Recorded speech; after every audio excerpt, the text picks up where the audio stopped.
বৃহস্পতিবার রায়গঞ্জে প্রচার শুরুর আগে উত্তর দিনাজপুর প্রেস ক্লাবে প্রেস মিট করলেন রায়গঞ্জ লোকসভা কেন্দ্র তৃণমূল প্রার্থী কৃষ্ণ কল্যাণী।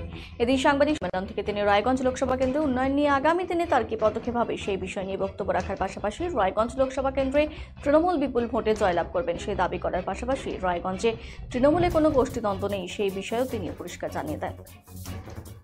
বিগত 5টা বছর একটা সাংসদের যেটা ভূমিকা সেই ভূমিকাটা আমরা দেখতে পাইনি।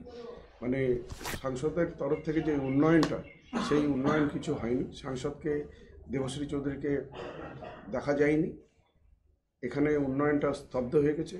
সেই জন্য এবার আমি সবার কাছে আপিল করছি যে আমি রায়গঞ্জের ভূমিপুত্র, একবার আমাকে সুযোগ দিন। আর রায়গঞ্জের যে বেসিক ডিমান্ড আছে আর যে ডেভেলপমেন্ট আছে সেই ডেভেলপমেন্ট করার আমাকে সুযোগ দিন।